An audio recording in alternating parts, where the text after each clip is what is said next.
好，欢迎您回到新闻大白话的节目现场，我是前次介绍这1个小时的来宾，首先是国际政治专家赖岳乾老师，主持人好，观众朋友大家好，以及国际战略学者林玉芳委员，大家好。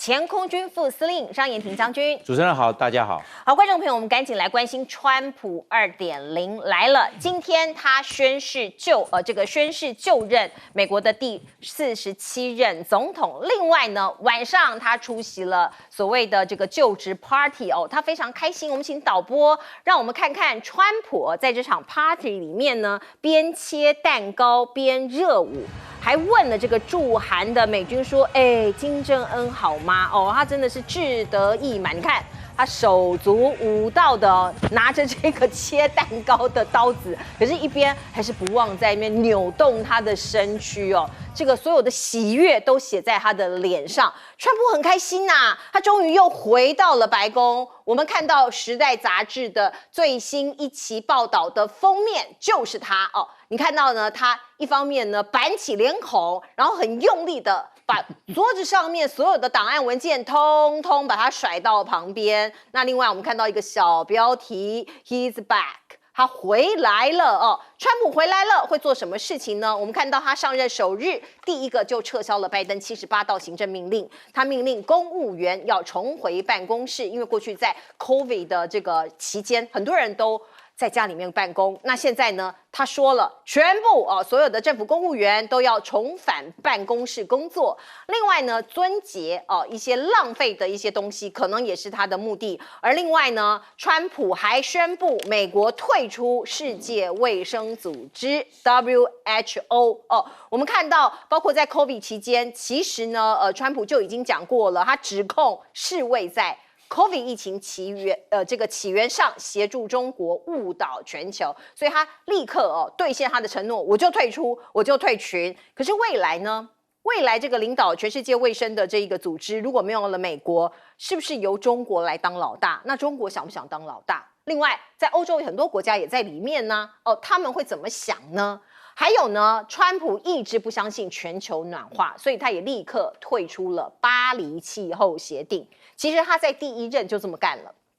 未来可能会怎么样呢？美国是全世界的第2大排放国，碳排放国。那他2度退出这个国际打击气候变迁的行列，未来可能的影响是什么呢？一般预料他会大举开采石油，并且川普宣布撤销电动车的补助那声称美国将再次成为制造业的国家另外我们看到呢，专家也说这会让中国受益。因为退出巴黎协定将会削弱美国在太阳能、电动车等绿能产业与中国竞争的能力，中国会受益，美国会进一步的落后未来的世界会怎么走呢？包括川普其实在选前已经讲了，美国以后只能有2种性别，所以呢，他也签署了这一道行政命令，影响可能是什么呢？我们知道美军军中有1.5万跨性别的军官和士兵这个服役的人，他们未来可能就要被退役了这是可能这个有一些影响那另外呢，我们知道川普他在第1任期这个结束之后，因为没有连任成功嘛，所以有一个国会山庄的暴动。他上任之后立刻特赦1500位袭击国会山庄的暴徒，有一些受害者的家属就不同意了，他就很生气因为他的家人在这个暴行里头受伤或者是死亡。那另外呢，以防川普报复，我们看到拜登在下台前也预防性的特赦了福奇跟密利。福奇是免疫科学家，大家知道在疫情期间他有很多的看法其实川普不认同所以拜登就预防性的特赦他。还有美国前参谋总长联席会主席密利这个国会山庄的骚乱众议院特别调查委员会的成员这些人先给他保护起来，先给他特赦因为担心川普会对他们展开一些报复。我们看到川普可能最倚重的一个人物马斯克他就说未来政府的效率部会上火星并且他致敬的手势，有人说很像是纳粹也引发了一些争议。我们知道 TikTok 现在在中国大陆的 TikTok， 在美国版的国际版的前一阵子在美国引起了很多的争议。那川普签了行政命令现在确定延后它的这个效期那现在你在美国还是可以用，可是是延后75天。未来会怎么走？看起来川普希望它变成美国公司，跟 TikTok 一半一半持股，可是关键在演算法归谁？大家想要抢的是演算法，后面可能还有一些效应或者一些利益。来，先请教老师。川普上来，他做的最大的一个动作就是宣布这个拜登时代完全终结了所以他的动作都显示出扫清所有拜登时代的一切留下来的遗毒那宣布川普时代的来临，我觉得这很重要。第二个呢，他把拜登否决他的所有的法案再否决，这两个老先生简直是在开美国人的玩笑例如说，您刚刚讲到 TikTok 是川普在任内的时候禁止 TikTok， 拜登上来以后开放 TikTok， 结果拜登在卸任的时候又禁止 TikTok， 而川普上来以后又开放 TikTok， 你不觉得这个简直是有点在开玩笑吗？这也就是说他禁止的拜登开放，拜登禁止的川普再开放，那这两个人是完全相互矛盾，但是相互矛盾，然后权力大，他们就可以为所欲为，因为美国的总统的行政命令的权力如此大。你也看到了这个世界卫生组织，川普他退出，结果拜登上来再加入，现在川普回来再退出。世界气候暖化会议也是一样巴黎协定也是一样川普退出，拜登加入，现在川普又退出这样的一个开玩笑。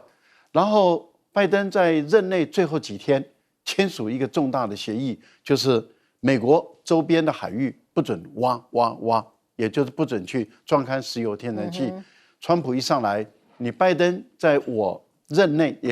你拜登在你败选之后，就是贺锦丽败选之后通过的所有的行政命令，川普一口气全部都推翻，70几项的行政命令马上就全部都撤销。结果他要求要钻，拼命钻。那要钻什么呢？钻天然气，然后要钻这个石油，要大量的开采。那他的逻辑是很简单，他认为如果我今天美国把它底下富的满满的都是油的这些黑金，把它全部开采出来的话，大量的进入市场，美国的石油国际的石油价格就会往下走，国际石油价格往下走，物价就会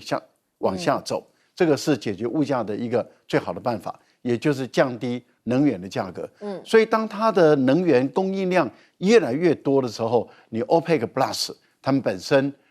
再怎么减产，由美国人来递补它的减产的份额，那这样的话，这个价格如果一直往下走，那这个全世界其实都是好消息。可是问题是，如果美国它的页岩油也开采，传统的石油天然气也开采，美国的国内的市场绝对很快的就饱和了，那该怎么办？外销。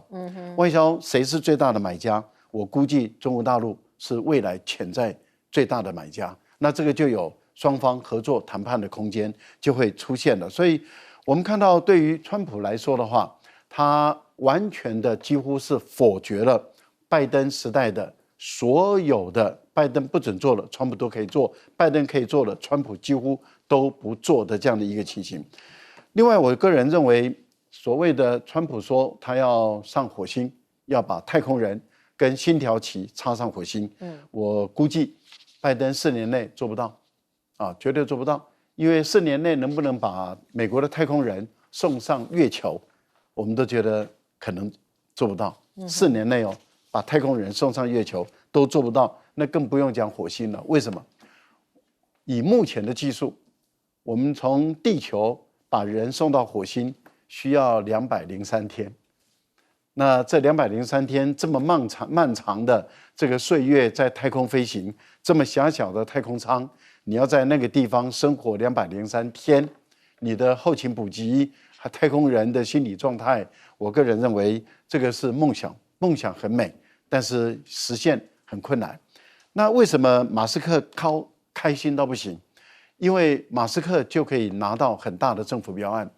我们估计美国基本上来讲不会由 NASA 来执行，很有可能会外包。外包以目前来讲最有能力去竞争夺标的，那也就是马斯克的星链公司。所以马斯克可以拿很大的预算去做深空的研究、深空的发展，这个对马斯克的公司来讲，这个真的是一个很大很大的利多。那最后一个有关于 TikTok 的未来的解决方案了，以现在的情况来看是无解。因为他最近又接受访问嘛，因为是在他的办公桌上接受访问，谈到说 TikTok。他认为说拿一半是合理的，那如果中国大陆不同意，这代表中国大陆不友善，是一种挑衅的行为。那这样的话，他会对中国大陆课征关税，马上用关税来威胁了。可是我个人觉得，大陆已经很明确的表达了 ，TikTok 它的母公司是中国的公司，就必须要按照中国的法令，按照中国的法令，关键的技术，也就是您刚刚所提到的。演算法，演算法不能出售，就是不能出售，所以入股可能性高，但是要达到一半的可能性很低，更何况演算法是绝对不能出卖的。来请教玉芳委员，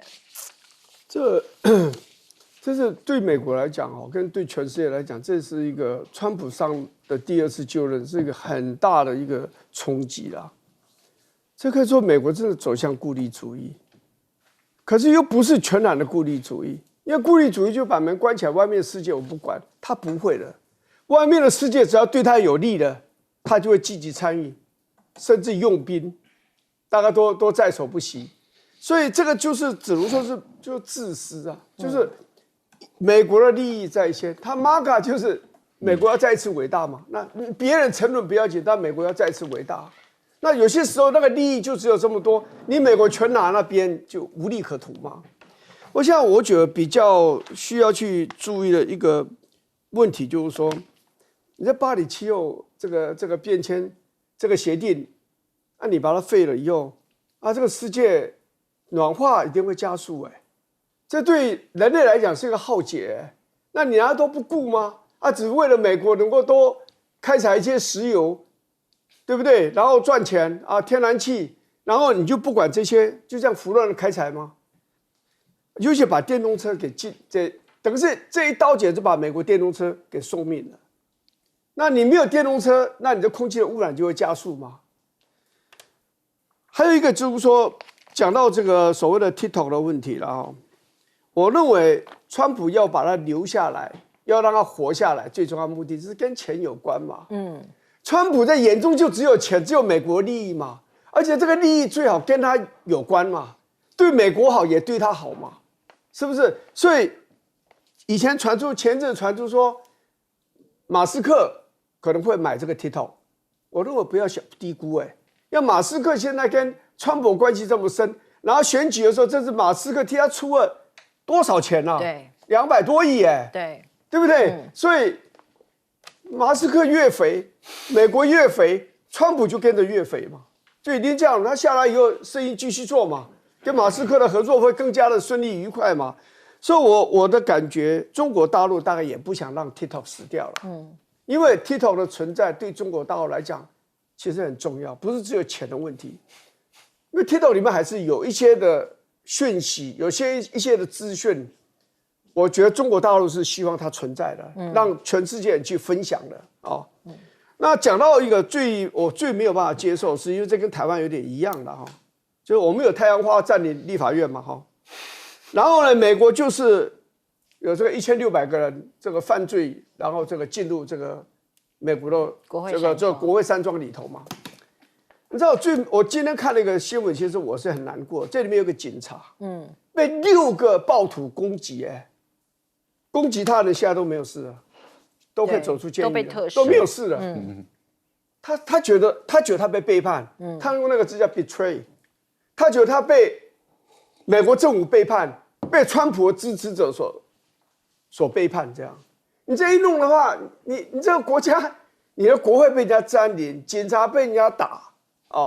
然后公务被破坏，还东西被偷，然后这些人都无罪。你这个总统这样干的话，你带头做这样的事，纵容罪犯，这个美国这个国家，你觉得是向上走还是向下沉沦呢？我认为是向下沉沦。这个答案真的非常明显哦。那尤其是对于那些被暴徒打伤或打死的家属来说，他们完全没有办法接受。可是这就是现在的美国。来，先请教将军。川普他是一个英雄主义者，你看他在那边手舞足蹈，在那边跳舞，可是他是个英雄主义，他标榜他自己是很强、很厉害的。他这个英雄主义，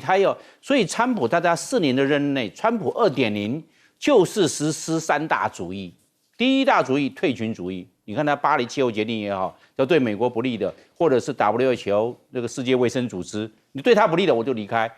联合国这个我们叫做人权理事会，那你如果对我美国有所不友善，我就离开，我还要去交什么会费啊？我觉得退群，只要对美国不好的、对美国发展不好的退群，因为他要美国再度伟大嘛。所以退群主义，我认为他第一个现在已经就开始实施了。第二个，我认为他会实施的是高墙主义，高墙嘛，你看他贸易壁垒，对所有的对美国进口的这些所有的货品都增加到10%到20%的关税。对中国大陆进口的货品增加到60%的关税，这个就是高墙主义嘛。然后对所有的这些非法移民，通通送回去，在美墨边境通通盖高墙，通通回去，因为他抢了美国的就业的机会，抢了美国的就业补助，还抢了美国的其他的这种我们讲到的人道救援的物资，你都回去，通通回去，这就是美国的高墙主义。那现在看起来很清楚，川普在这一方面，川普的2.0就是要做这些。还有剩下的美墨边境的高墙没盖完了，继续盖，然后通通让这个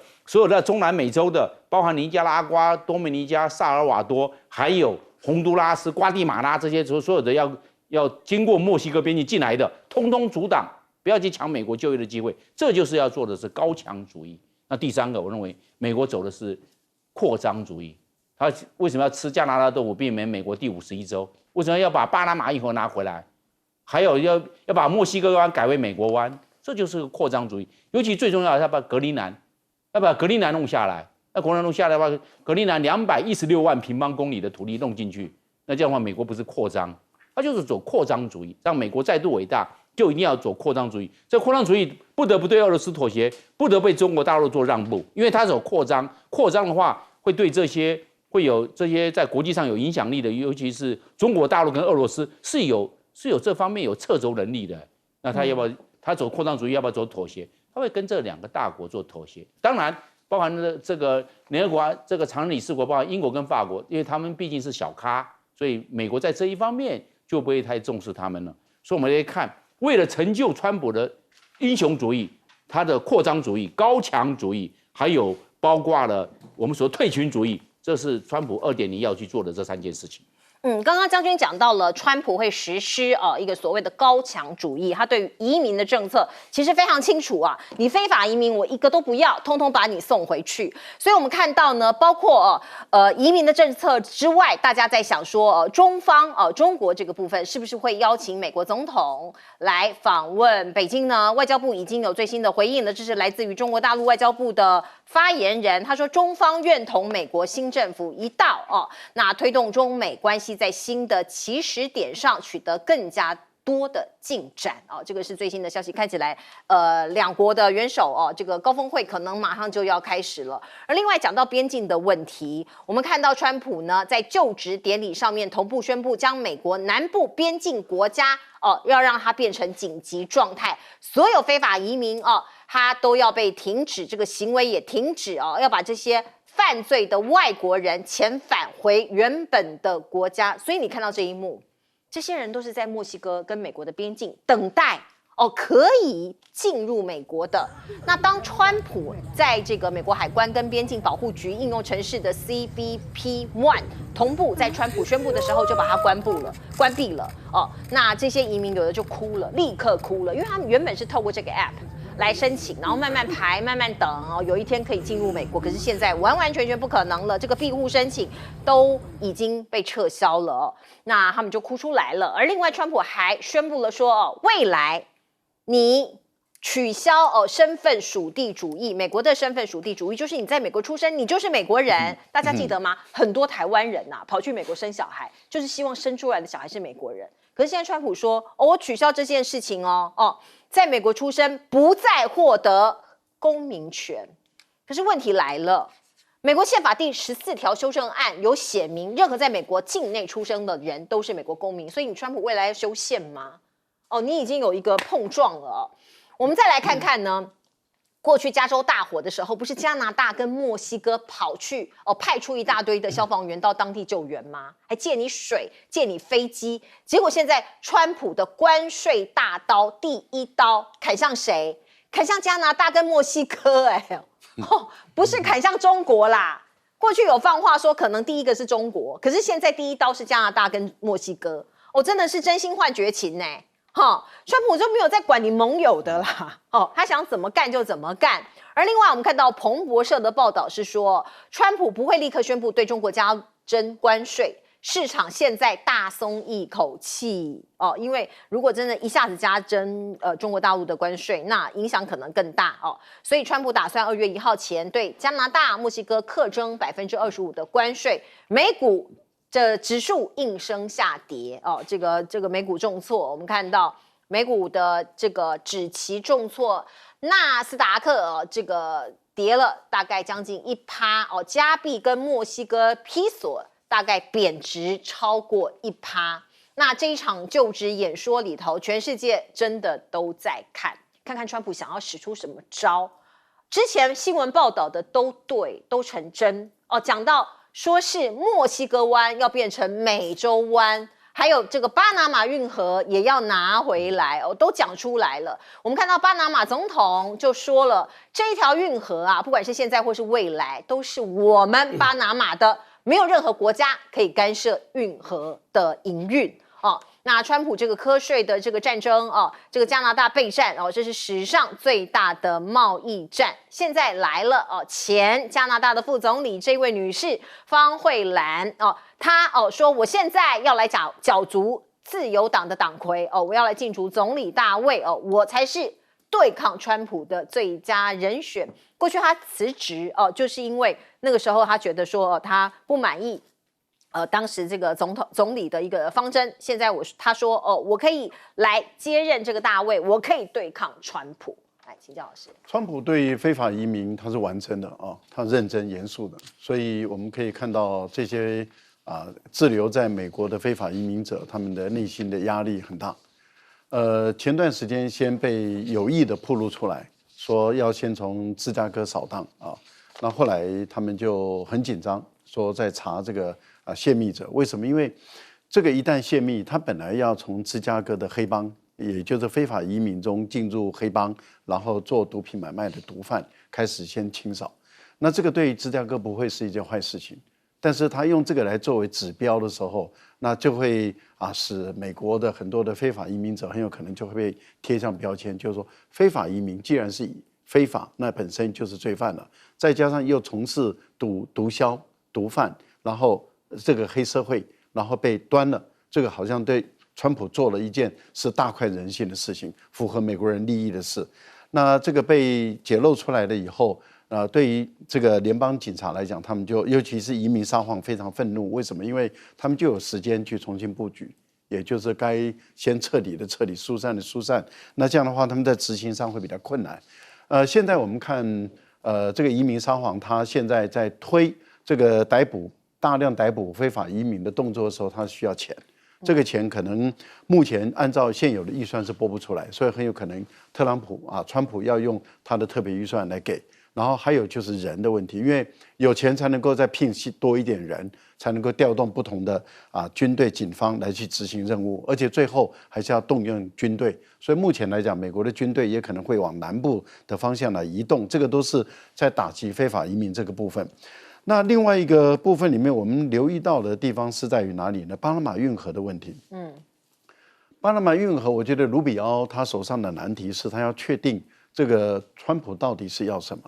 因为你是要把巴拿马运河的整个主权夺走。这个巴拿马运河是在巴拿马境内，它是国家的领土、国家的主权。当初是你开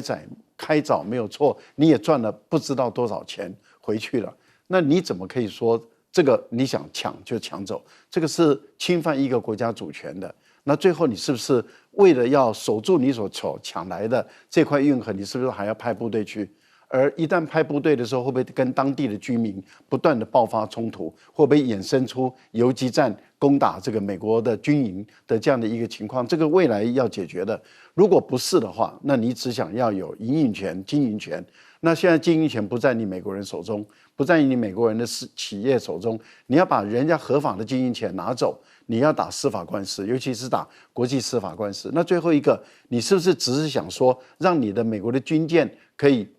免费的自由通过这个巴拿马运河？那如果这个事情的话，那就比较好解决。或者是你美国的货轮、油轮通过巴拿马运河的时候，比一般国家的通过权它的费用比较低，给予它的一些这个折扣。那如果是这样，那是更好解决。那现在的情况就是看于说你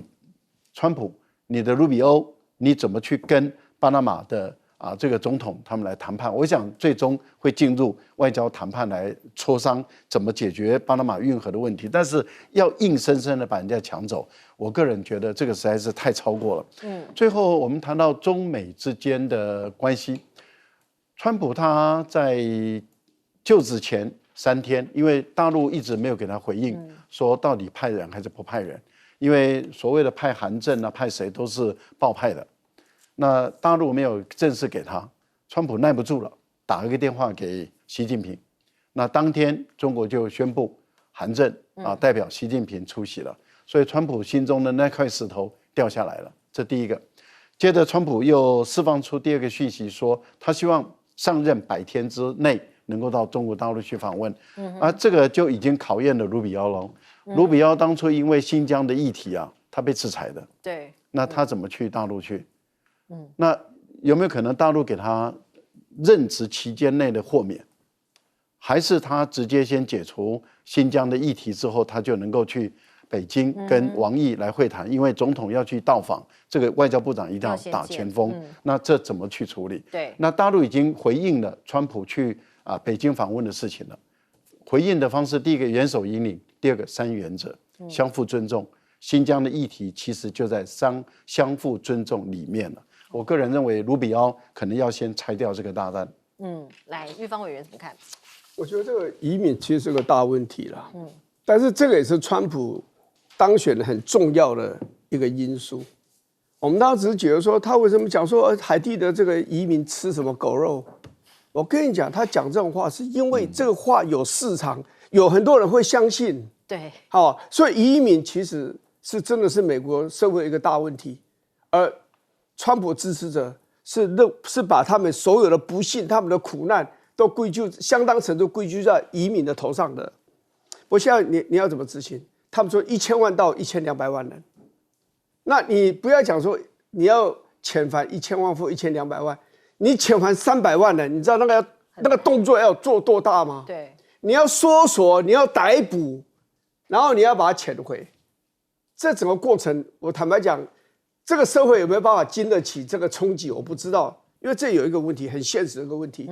美国人民做了一个民调，77%的人认为这些非法移民做的工作是真正的美国人不想做的。那譬如农业的问题，你要采农作物，这么热的天气在南部，你要收番茄和棉花，还有其他的一些的水果作物，你要怎么做？你说机器可能采收，那机器采收了以后呢，你还把它集中，你还把它加工，还把它分配出去。这个工作一般美国人没有办法做，太辛苦，工作环境太恶劣，然后呢，薪水太低。譬如说餐厅呢，餐厅你知道很多餐厅里面在洗碗筷都是所谓的 amigo， 那这些人薪水拿得很低，然后工作非常的劳累。你认为一般的美国人愿意做这个工作吗？还有其他很多，譬如建筑，我们不要以为说建筑是建筑师设计的，那谁在盖的？谁在处理那些最笨重的那些钢筋、那些水泥、那些砖块的问题？就很多是非法移民啊。所以那个对美国真正的经济的冲击是很大的。这就是为什么有些拉丁美洲的国家的领袖会站出来说：“你不要一直批评中南美洲、拉丁美洲这些所谓的非法的移民，他们对你美国的经济的贡献是很大的。”还有一个很现实的一个问题，父母亲可能是非法移民，属地主义，孩子生下来是美国公民，对，是美国人。那你现在你要把他的父母非法移民逮捕，然后送回到洪都拉斯，送回到哥伦比亚，那这小孩呢？小孩可能3岁，可能4岁，可能5岁、6岁，你要怎么处理？你国家要盖一个国立的孤儿院，把他们放进去吗？你可以处理得到完吗？父母亲2个遣返，如果说你要遣返300万人，这里面可能你就制造这种所谓的小孩爸爸妈妈不在身旁的这个问题，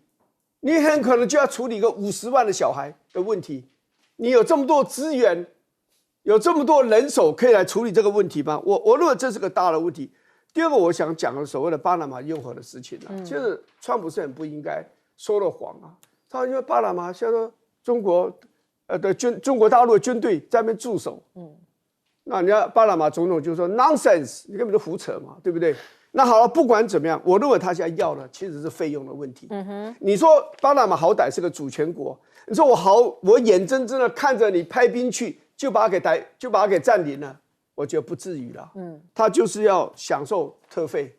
我的军舰、我的商船经过你巴拿马，因为这个运河是我最后把它盖成的，你要给我打折，看你要半价还是1/3的价钱。我认为这个地产商他想的主意是在这里了，做生意的人嘛。对，没错，就是一切都是为了利益跟钱啊，将军。那川普的这个2.0呢，我认为他也是一个朝贡的主义，朝贡心态，大家对美国都要朝贡。就是这样，这个就是川普的，我认为众星拱月啊，美国都要占便宜啊，都是要这个样。然后现在我们来看，就是川普在这方面的心态啊，我认为他会逐步来落实这个朝贡主义的心态。我们可以看得出来，那个台湾抢了美国这个晶片技术啊，赶快到美国来投资，到美国来设厂，不要再赚我的钱。然后另外一个，我们都知道，大家都希望他的川普就是要推销美国的军火。所以你看，大家国防预算太少了，你要增加到3%到5%哦。台湾你要增加到10%哦，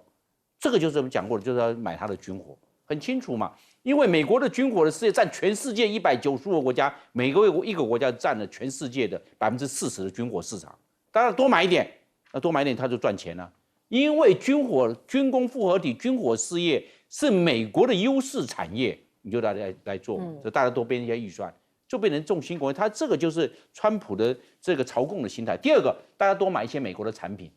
因为美国的波音飞机，不要买法国的空中巴士啊，多买一个美国的波音飞机。波音飞机出那么多事，你也要买，你不买你试试看。这就是他的优势产业也是航太啊、航天、航空啊，这些方面。所以川普也在推销他的，希望大家多买。如果没多买，那造成贸易逆差，只要贸易逆差严重的，马上祭出301，那311马上做关税报复，那大家就受不了了。只要311寄出来啊，你看所有的国家的股票都马上跌，为什么？那重关税啊，那关税你东西卖不出去，卖不到美国啊。因为川普都认为全世界都在占川普的便宜，在生意上赚川普的钱，赚美国的钱。那这个在这个靠美国来保护，你这靠美国来保护，你要多买一点点，你要负你的责任，你要多付点账。有美国驻军的，你要付一点驻军费；没有美国驻军的，你要买美国的这些军工的产品，不管是飞机。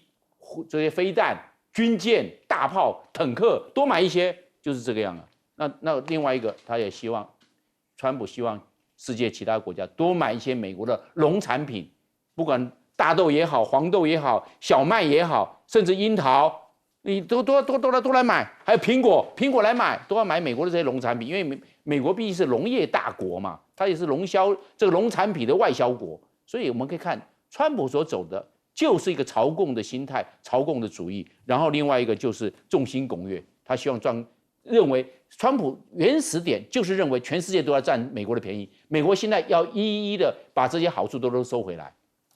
好，我们看到了川普就任了哦，这个以哈战争看起来慢慢落幕了，两边也和解了。可是乌克兰的战场有解吗？一开始我们看到呢，包括这2天，乌克兰又发动最大规模的攻击哦，企图证明乌克兰有能力抗衡俄军，要争取更多的支持。所以你看到他攻击什么呢？攻击这个俄罗斯的石油储存设备、炼油厂、化工厂，还有弹药厂等等地方。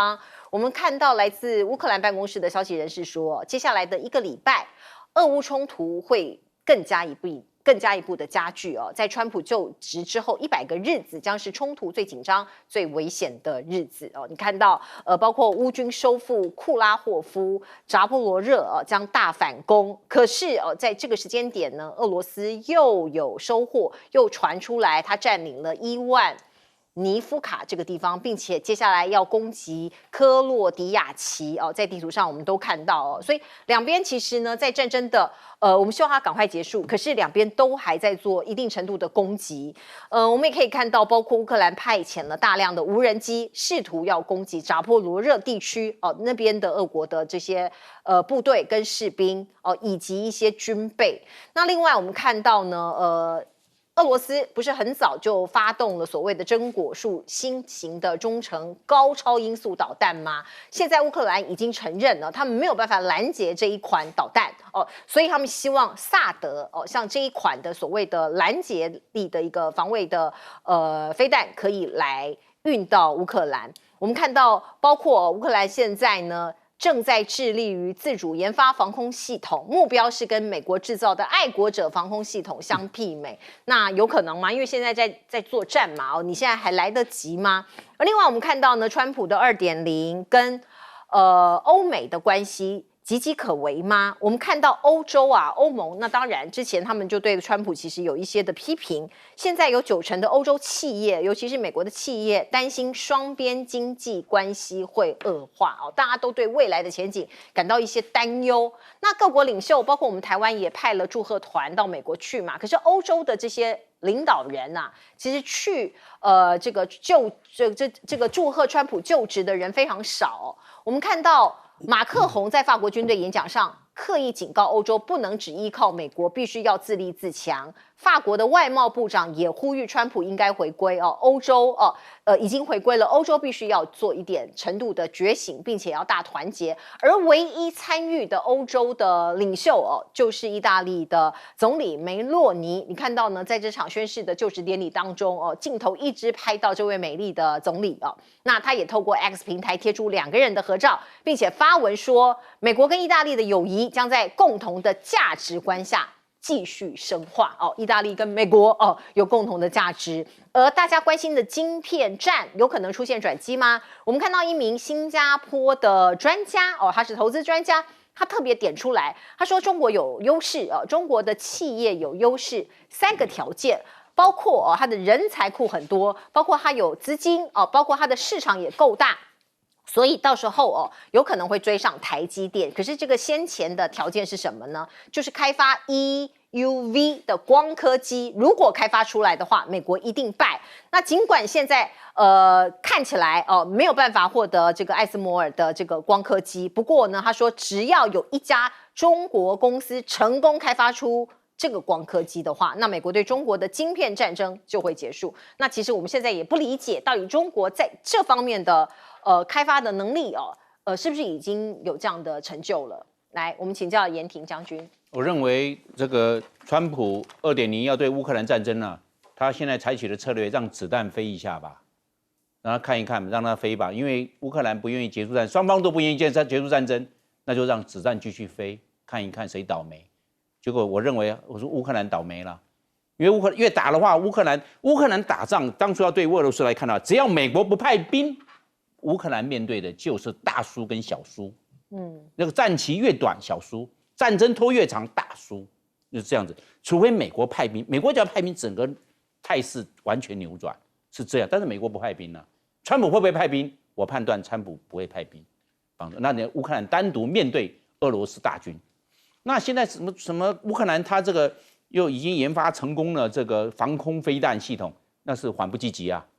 你在10年前、20年前研发成功继续量产，现在派上用场。现在研发成功想要量产来不及了，因为战争已经打到末端了，打到下半场了才知道要开始练身体，那已经来不及了。在上全级战场之前就要把身体练好，不能说在前期打一半说我现在开始练身体。那时候缓不济急，没办法充分的用上，所以来看，现在乌克兰防线逐渐要继续崩溃，它的光复计划跟胜利计划那是不可行的，只是空洞，到最后面为止没有实力，那只是空洞计划。那空洞计划来看的话，现在让俄罗斯打的是顺风顺水，所以俄罗斯普丁他气定神闲。那乌克兰来看的话，乌克兰整个征兵已经下修到17岁，换句话说，乌克兰已经没有战力了。17岁下去的就剩16岁，那就变成娃娃兵上场，那是变成非常残酷的。因为娃娃兵是没有作战，没有那些概念，他是出生之度而已，出生之度不畏虎，那只是送上战场当沙包，当我们讲到的，当一个绞肉机的一个工具而已，变成这个状况。所以来看对乌克兰，但是为什么泽伦斯基不能松手？因为如果现在结束战争，泽伦斯基就要面对战略成果，战略成果，泽伦斯基面对的是战略责任，战略责任那不得了啊！现在赔了夫人又折兵了，丢了国土又死了那么多的人，还有欠了一屁股的乌克兰的国债，怎么还？所以只要战争持续，就没有所谓的战略责任。因为战争一结束，就要战略清单、战略结果就要出来，就要责任归属就要出来。所以继续，那就让他 ING 吧。那今天川普2.0看看，那就让子弹飞一下啊。那这样子弹飞一下是让乌克兰的人民去吃苦头只是让泽伦斯基去面对这个战略成果、战略结果、战略责任，向后递延而已啊。但是问题是，倒霉的是谁？老百姓。当初他们选错了，乌克兰要面对俄罗斯大军，他们要选的是军事家，是战略家，而不是一个演习的一个演员，要靠嘴皮的，那是没有办法。整个要看国家的战略宏观，我自己有多少战略筹码，能打多大规模的战争，能玩多大规模的，就是搞说哈，就跟这样的，你要玩多大规模是这个样。但他没有军事素养，把乌克兰的整个国家的国脉民命啊送掉了，这是非常可惜的。但是我们讲到时间，我们没有办法倒退，没有办法回到原状，人都已经走了，没有马后炮的，没有这方面的，这个是没有时间的巨轮没办法倒转，这个带是不能倒带的，只能回放，不能倒带，那你怎么办？那所以现在看，那按照泽连斯基，今天泽连斯基在想，让战略结果早晚一点来清算，那战略责任就晚一点来负责，变成这个状况了。所以我们来看看，所以你看现在，包含川普他一上任的时候，他已经不把这个重点放在乌克兰结束乌克兰战争了，不是这个样子，他反而回来看要美国过那个再度强大，是看美国的经济的状况了。那让他飞一下，那换句话说，那泽伦斯基可能我认为会不会成为一个战略弃子，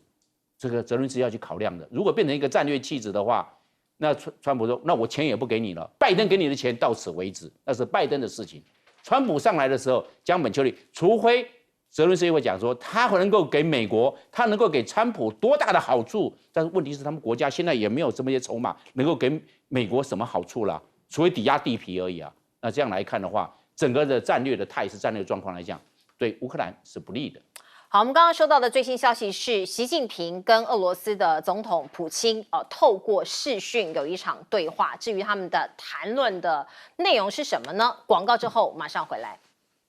川普新政2.0震撼特别报道，川普重返白宫，全球严阵以待，经济战略、外交布局将如何撼动世界？全方位深入分析。1月21日锁定 TVBS 56频道。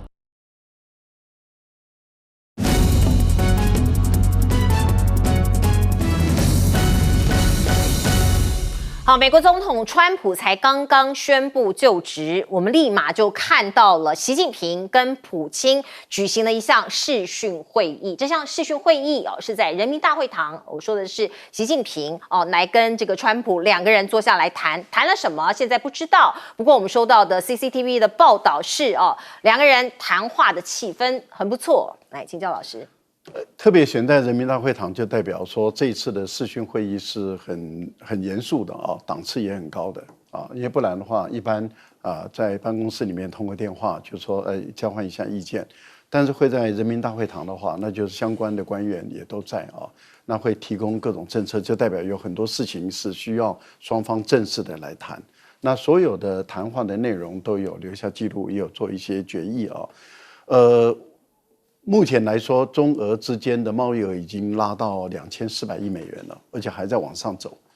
这个代表说中俄之间在经济方面的合作一直走上新的台阶。然后科技合作、军事安全的合作都在走。那今年的军事演习，不管是在于这个白令海峡、鄂霍次克海，或是北极海，那甚至往下延伸到阿拉斯加，然后再到加拿大等，未来很有可能会进入加拿大，都说不一定。还有在于整个日本的周围的军演，还有就是中国大陆的军舰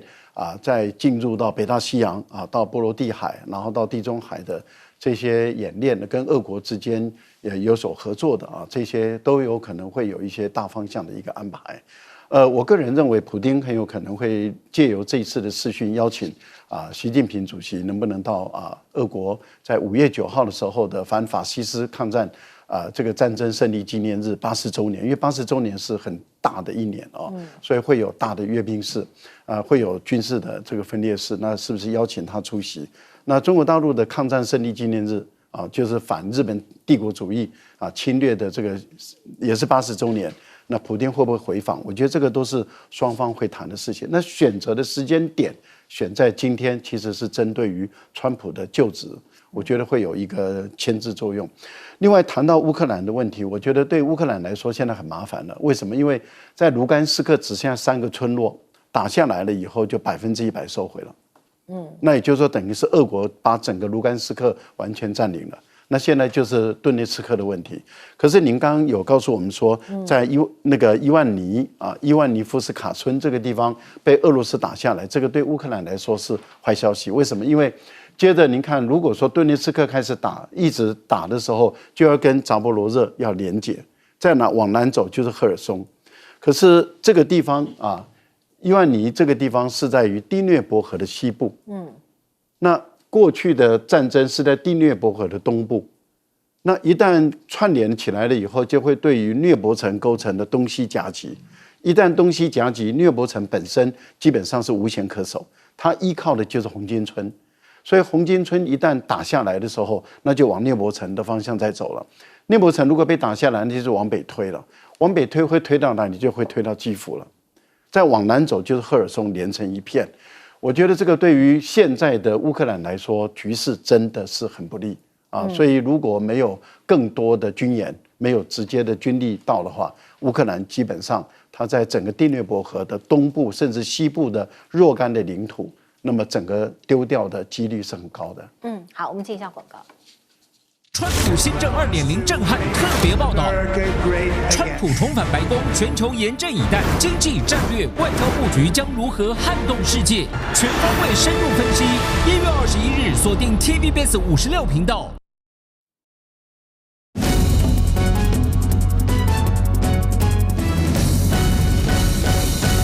好，我们来请教玉峰委员。其实乌克兰战争交战的双方都非常疲倦了。你说俄国当然是比较强，因为你在乌克兰打仗，再怎么打烂的都是你乌克兰的。但是你去看一件事，其实俄国也打得非常辛苦。第一个，乌克兰用无人机不断的攻击，有的地方都到了莫斯科的郊区去了，所以战争是真的是有延伸出去，进入过俄国的土地上。